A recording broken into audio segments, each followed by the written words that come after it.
پیارے باپا جان، یہ جو امامے کی ترکیب ہے تو اب دارالمدینہ اور دیگر جو ہمارے تعلیمی ادارے ہیں جیسے جامعۃ المدینہ، مدرسۃ المدینہ وغیرہ، تو اس پہ بھی یہ کسی بھی قسم کا امامہ پہننے کی اجازت ہوگی یا پھر اس میں باقاعدہ جو سبز امامے کی ترکیب تھی وہی رہے گی؟ دیکھو، ان کے تو اسکولوں کے کالج کی وردیاں ہوتی ہیں، پہلے وہ فوج کی وردی تو سب کی وردیاں ہوتی ہیں، اس میں ترمیم نہیں ہوتی، لیکن میں نے تو یہ عرض کیا کہ جب یہاں امامے کی قید اٹھا رہے ہیں جب تو ان میں بھی نہ رکھیں، طلبہ کرام کو،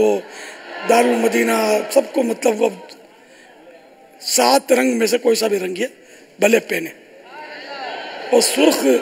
لال کلر کا چونکہ صحابہ کرام سے ثابت ہے تو صحیح ہے، امامہ لازمی ہوگا نا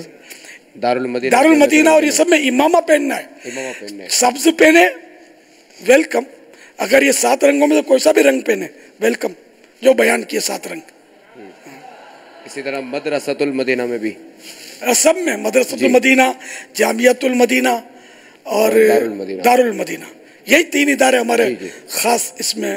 امامہ ضروری ہے مگر رنگ کوئی بھی رنگ کوئی سا ہو۔ کپڑے فی الحال کپڑے ہم نے سفید ہی رکھنے ہیں، ابھی کپڑے میں تبدیلی نہیں کرنی،